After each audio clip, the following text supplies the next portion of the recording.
when I actually started to walk through deliverance, and I didn't even know I needed deliverance. Like I said, I was saved in high school. Yeah. I thought all of that stuff happened, but I realized, years, 5-6 years later, like, oh no, like because of your lack of knowledge, some things you didn't know, even though you were saved, there were still people and things you were still attracting and being attracted to, familiar spirits, or all those things that. But I mean, you can't turn those things. I can't go back and change that. But I'm grateful that I have the experience that I do have, because I can speak to that and I can see it and understand it now. And also like see it in other people's lives and kind of like intervene beforehand to let them know, like, hey, when you get saved, go through deliverance. Start renouncing. Just like have that intimate conversation with the Lord. Whether it's in church, whether it's in your room, whether it's in the bathroom, go through that deliverance process, Save yourself some time and some trouble and some hurt and some frustration and some brokenness.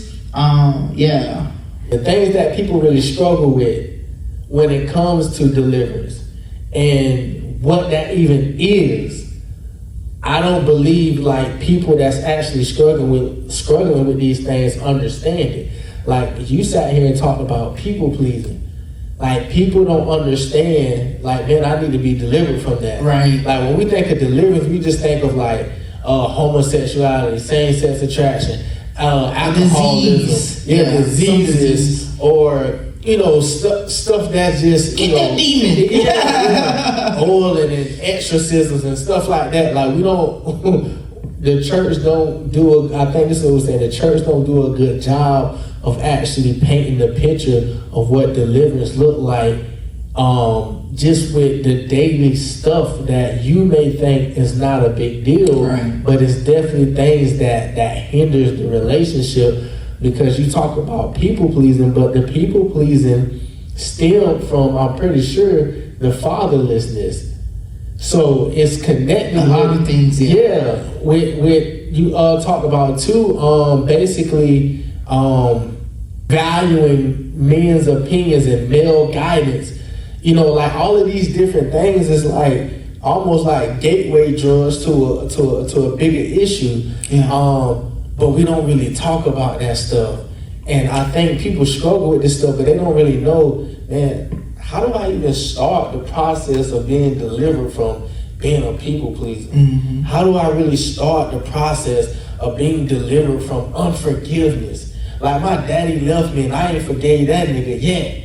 Like how do I start that process of being delivered from you know what I mean? So one, what is deliverance to you?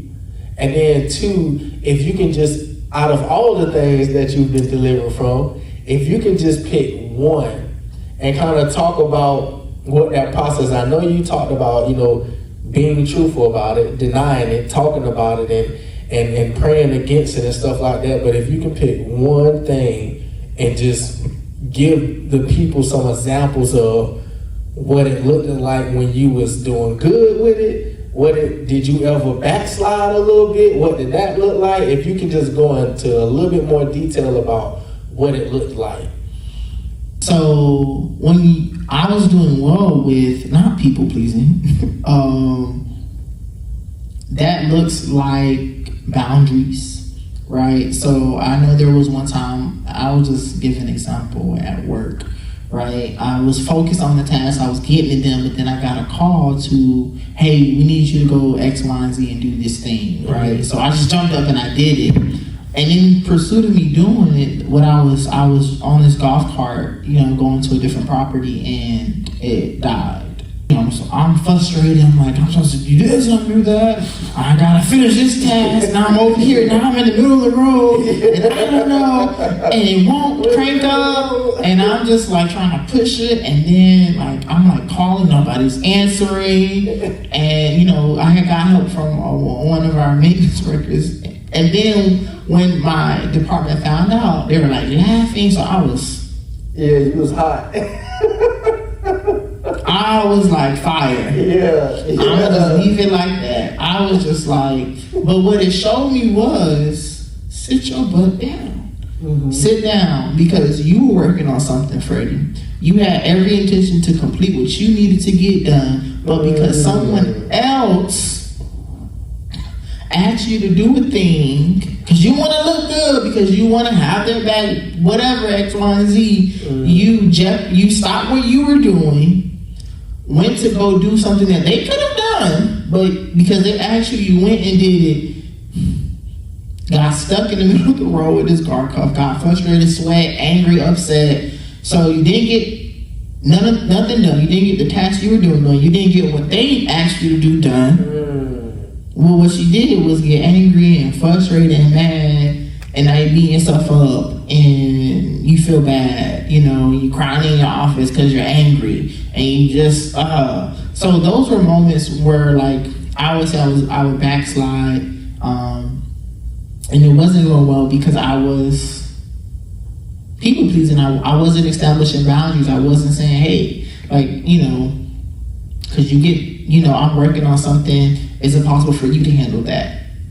You know, like, I wasn't putting the ball back in the other person's court, because it wasn't, it could have been done by them. It wasn't anything that was specific to my role. Yeah. But because Freddie's good at what he does, Freddie, not even good at what I do, but because I know Freddie will do it. Yeah. Let me ask him to do it. Yeah. And because I was people pleasing, I was doing those things. Wow.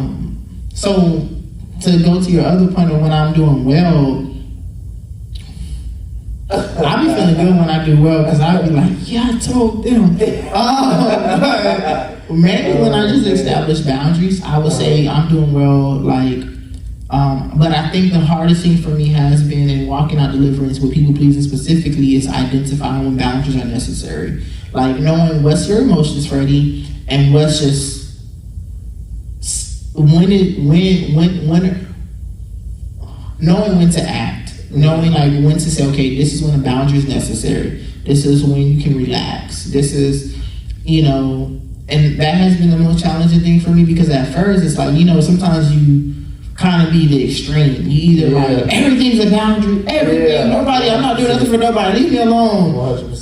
Or you're like, oh wow, I was just blown on these people. I'm just being mean. Let me go and do everything. And, you know, you just fall into this extreme. But I really just think it goes back to you, because we all really want to be accepted. And I think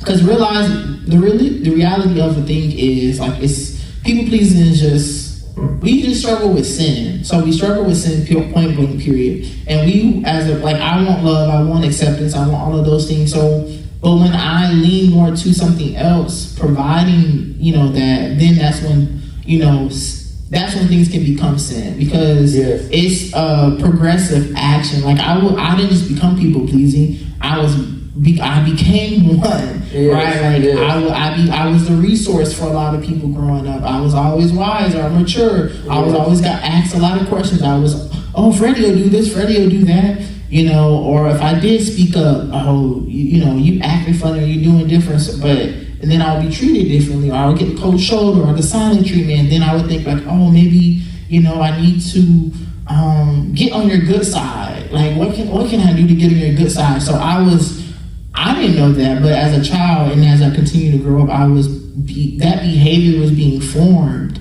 And the people pleasing itself isn't a sin. It's more so my heart condition towards that. Like, I'm doing these things to make Alfonso love me and value me and accept me. 100%. That's where the sin comes, because I now value Alfonso's perspective or an acceptance greater than the acceptance of my father in Christ. Yeah, 100%. Because the thing that you're trying to receive from that person is not, you're not receiving it as the standard of Yah. Like, you may be people pleasing to receive love, but that love that you're receiving, it is not to the standard of Yah. 100%. So when you said this, I was sitting here thinking, like, a lot of the emotional thing, it's really getting to a point to where you understand, like, man, I need to be leaning on him for everything. Yeah. Like whether it's the emotional stuff I want, instead of going and trying to get it or lean on a human for it, I need to lean on him for it. And if he want me to receive it through a human, he'll place that human there. No different than Adam and Eve. Physically, if I want something, I need to rely on him to open the door for it, not for me to go out there and make the door. You know, so it's really getting to a place of like, man, everything that I'm asking people for, that I want somebody to do for me, that I want to receive, that I want to feel. Like, I first need to learn how to feel that, receive that, and get that from the Savior. Right. So 100%. I know what it looks like on a healthy scale. So then, when I interact with a human being, I don't have to worry about falling into sin. That's making me 100% what you're saying. It's bringing me back to a point when I had made that decision to surrender, and I said yes to God, and I started walking through my deliverance, and I was saying I had to cut people off and all these things, and I remember asking God, well, why did you, why? Like, we be getting upset with God. Like, I'm like, why didn't you pull me out of this, 3 years, 4 years ago? Why did you allow this thing? Yeah. And he's like, so that you'll know the difference. I was like, at first I was like, what is that supposed to mean? But, obviously I know now, and you just literally just said it, like, so that you'll know what it's like when I'm loving you versus he or she, the opinions and love and affection of men. You'll know the difference between that. You'll know the difference of when I'm blessing you than when men are blessing you. You'll know the difference of when I'm calling you to stewardship, or when I'm giving you an increase than when the world is giving you an increase, or the enemy in this case. You'll know the difference of what's a divine connection with the people that I've placed in your life and what's not. You'll be able to discern between the two. You'll be able to be relaxed in your countenance, be relaxed in your disposition, and be confident in who you are, and not have to perform really well or do a certain thing or read a certain book, or you won't have to try to tweak and become this thing, because in relationship with me, I will do the transforming. You don't have to transform yourself. Yeah. You becoming better will be because I've helped you become better. I've brought you into this thing, and I've pulled you out. So it'll be because of him, not because of me, a thing that I've done. And that's some of the biggest thread that I've learned and thing that God has placed is like, that's what he was saying to me. It was like, so that you'll know the difference. You'll know what's of me and what's not of me. 100%. That made me think about, I remember a time during this year when I was going through my episode of things, and I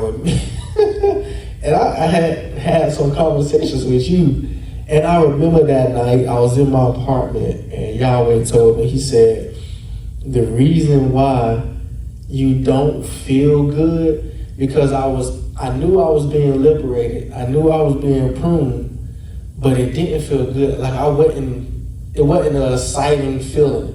It wasn't a good feeling. Yeah. And I knew I had been cut off from people and certain things, and it just didn't feel good. It didn't feel right. It didn't feel normal. And he told me, he said, the reason why you don't feel a certain way is because you don't understand your freedom. And at the time I was studying Exodus with the Israelites, and when the Israelites had been taken out of bondage, they didn't appreciate it. They were complaining. It was all this stuff, and it was simply because they didn't understand what freedom was. They had never experienced freedom before. So they didn't even know that the feeling that they was feeling, it's a normal feeling. You just ain't never experienced it before. Right. And I was like, wow, that's so crazy. And as I continued to seek him, I began to have basically more peace around, oh shoot, like I'm really by myself. Like I'm really isolated. Like it's just really just me and him. Like I don't got nobody to call right now to bail me out when my mind is ticking and I'm thinking about the depthness of myself, and I can just pick up the phone and have a conversation with somebody to block out the fact that I need to be spending some serious personal time with Yahweh. So as I began to be by myself, I started to realize, oh shoot, like, of course, Fonzo, you was a part of a codependent relationship.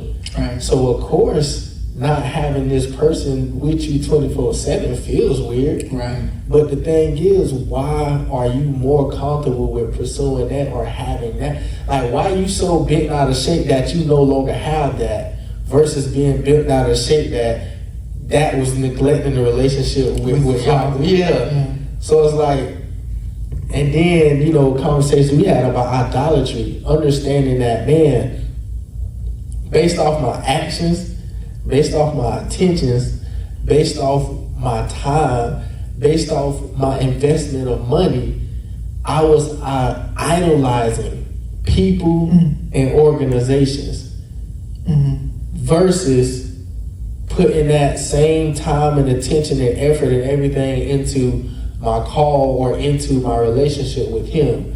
And I think a lot of times as believers, we don't realize like where we spend, some of us idolize our jobs because, but the root is the money, because I need the money, because I don't want to, I'm going to spend all of my time at this place.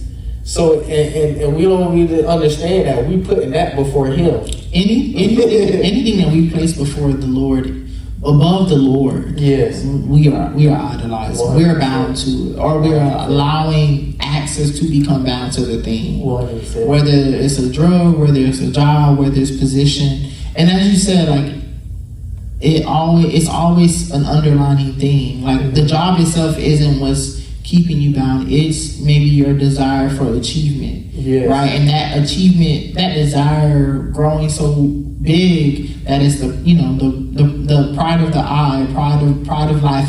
Pride of lust. Things that you now like really desire because it's now gonna allow you to be seen or perceived as this person, this big figure, this important, or this person of significance. That's where it becomes an issue, and that's where it becomes idolatry. So you can literally copy and paste one thing from the other, because if you don't deal with it and you don't really like walk through your deliverance, then you're more than likely going to go back to it. You're gonna find yourself in the same hole, just a deeper one. Okay, so you started walking out deliverance, and you talked about some examples about some things that you had to cut off and what it looked like when you was in a better space with it, and then when you were struggling with it a little bit.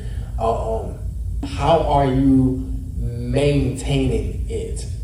How am I maintaining my freedom? Yeah. That's a big question. I think first, for me, I had to calm down and really just say, this is a new thing, this is a new experience. So, because as you're walking through deliverance, like the enemy doesn't want you to be delivered. So he's gonna continue to throw things at you. And at times I was like, am I delivered? Am I not delivered? What's going on? Like I was so confused. And I had so many questions, and kind of what you're into that earlier, I had to realize like those questions are normal, those emotions are normal. It's okay. I can go to God with those emotions, I can go to God with those questions.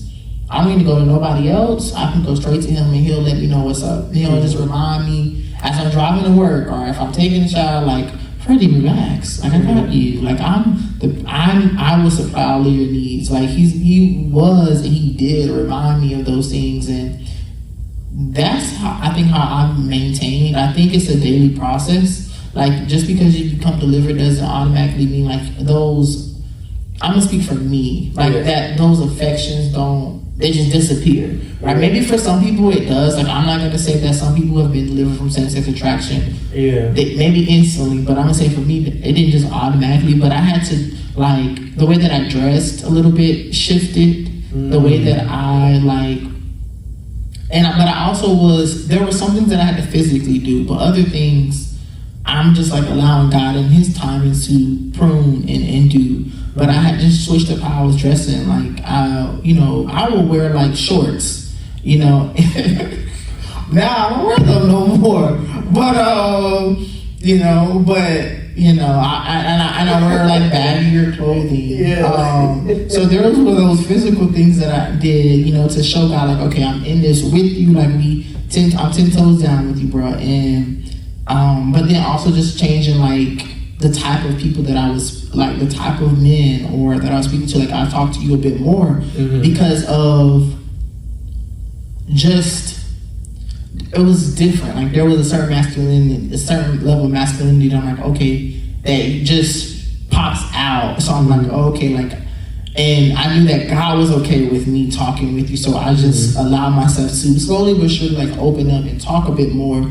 So there were things that I had to do, like physically, associations that I left, like people associations that I left, and then associations that I allowed to come in, but I wasn't searching for them. I just allowed God to connect their thoughts for me, and I was reading my word, but I was also just not stressing myself out if I wasn't reading or if I was, like, I just feel like I relaxed. Like, I started to relax and then let God minister to me. Like, because there's been more times where I've received revelation just driving to work than reading my word. Like, if I'm being like 100% honest with you, like, God will just teach me things as I'm driving. I'm like, whoa, like, yeah. But I guess it's like, just don't stop reading. Like, still continue to read.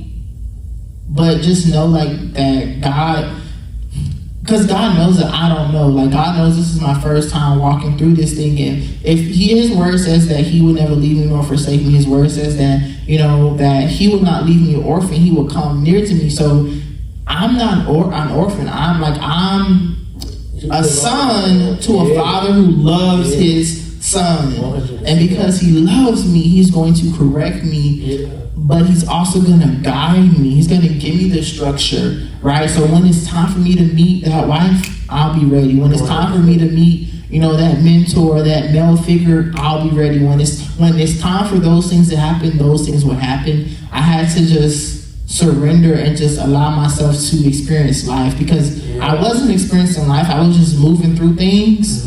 But when God, when I surrender, God really allowed me to experience what freedom is like. Yeah. And it's not money, it's not people, it's not accolades, it's not things. Those are just bonuses. Those are like, they're treasures of this world that God also allows and sustains, but it's not that. It's freedom is like, I'm gonna define it as freedom for me is me knowing that I'm good in the eyes of the Lord, like whether I fail or not, like me knowing that, okay, on my worst day you got me, on my best day you got me. Yeah. I don't have to worry about anything. Like, you just got me. Like, you are holding me together. You got me, and we just rock into eternity calls by day. We're gonna be rocking some more, but until that day, I'm just gonna keep walking it out. Wow.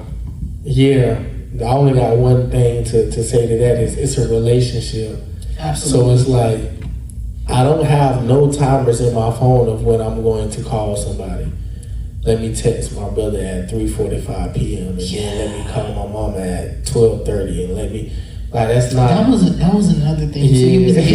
Like, when I had to like shift how I was scheduled, because I was like you, really rigid with calendar reminders, and that went to like me doing some physical things. Like, I had to do some things. Mm-hmm. And then God did the rest. That just brought it back home to your point of when you're in a relationship with Him, it's not transactional. Yeah. It's not legalistic. It's a relationship, which means you don't, not saying you shouldn't, but like you said, if you don't read your word one day, like, it's okay. Yes. Like, yes. It's not like, like, He's not strike. That doesn't make you ready. Yeah. Like, let me be mindful of what I say. Like, study to show thyself approved. Absolutely. Yes, because that's in the word. Like, the Lord that I serve, I am. Yahweh, Jehovah Jireh. I have not read in the word or experienced with Him where He's a dictator. I may have, because of my lack of knowledge, may have ascribed those things to him, and he had to break those things off of me, like when you said transactional. But he's not a dictator. Like, he loves me because he loves me, and when I say yes to him, I say yes to him. But he doesn't force his yes on anyone. Like, if he created you in his image, whether you a believer or not. But those that choose to believe and they choose to say yes and answer the call, like, there's a certain level of relationship that we'll experience with him. And you can't make God not be who he is. Like, I can't make him just not care for me. I can't make him, like, just give up on me. If his word has, if he himself has reminded me that isn't true, and his word has shown me, like, he's with me. I mean, can I constantly ignore him and just blast his name and say, I don't want nothing to do with you? And he say, okay, cool. Yes. Absolutely. But I personally just haven't gotten to that. Hasn't been my experience. But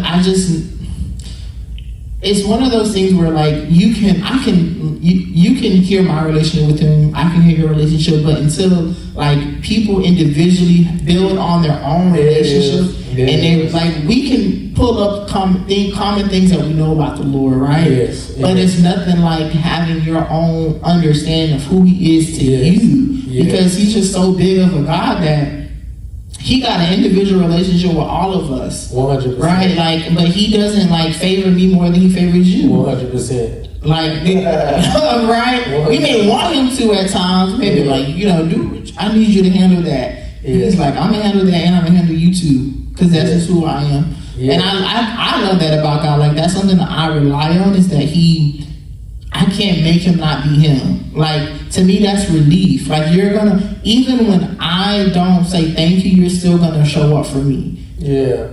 And me saying thank you isn't gonna make you do more for me. It's just gonna be you. 100%. And this is my thought on it. I feel we are so used to human relationship, and watch this, we're used to unhealthy human relationships. To where when we read this book about this guy and about our Savior and about our Father, and unknowingly we expect that relationship to go how we have experienced human relationships, where some of us had to perform for love. So when we read this book, we feel like, man, if I mess up one of these 10 commandments, I'm going to hell. If I don't go to church this Sunday, like, I'm going to hell. Because we're so used to performing for love. If I have these feelings that I know don't, coincide with the word, I'm going to go down. I'm going to hell. I gotta work. I gotta perform for God to love me, because you probably was used to performing for your mother to love you. And then watch this. When we sin, just miss the mark. When we miss the mark, we condemn ourselves, right? Absolutely.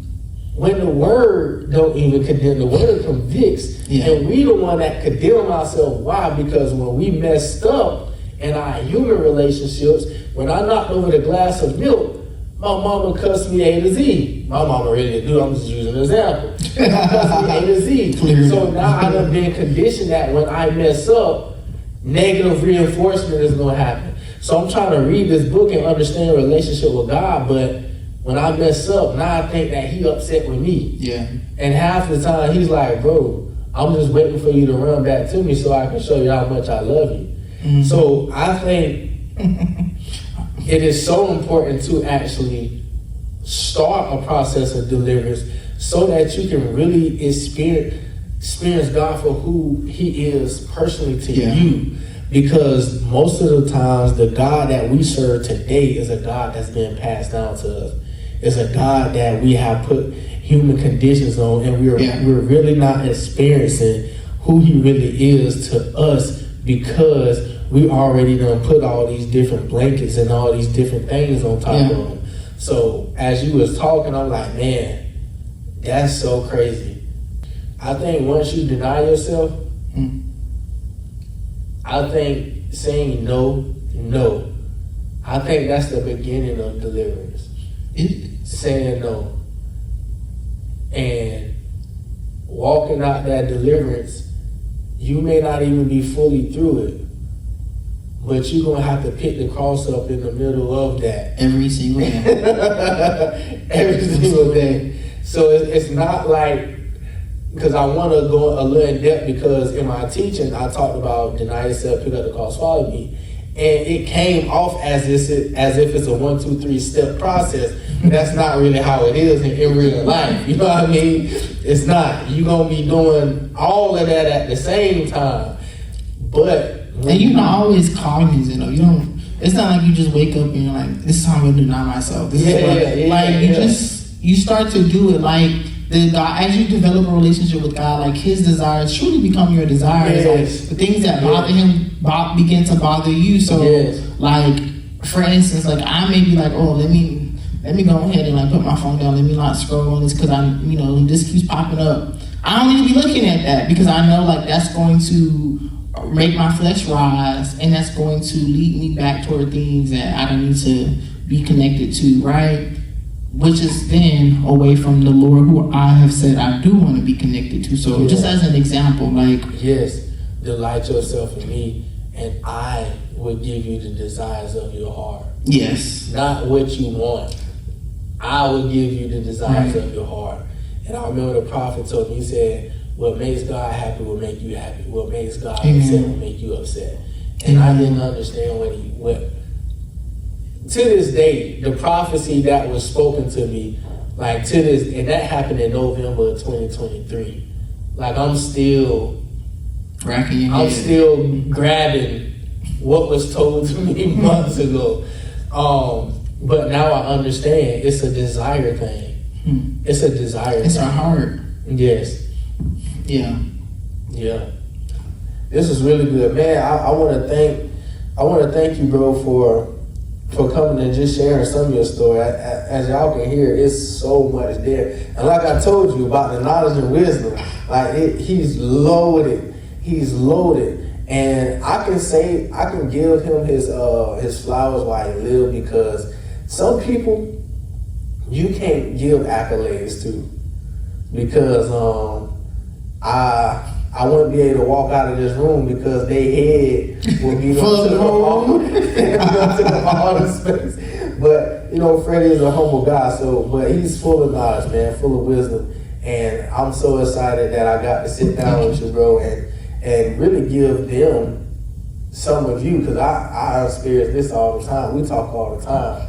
So the fact that you're able to, reveal some of yourself to them, I know this is going to impact somebody. I know there is somebody listening, or that is going to listen, that is struggling with some of the stuff that you done overcame. And I know the words that he gave you today, your zeal, your grit, everything that it took for you to say yes and not give up, like none of that was in vain. And this is one portion of what you're going to see, how you not giving up and how you pursuing God wasn't in vain. So man, I am super excited. This is the 3rd episode of the Lions Den podcast. Like, comment, subscribe, share, whatever you can do to push this video out, man, push it out. If it ain't nothing else to be said, line out, roar, line I'm out.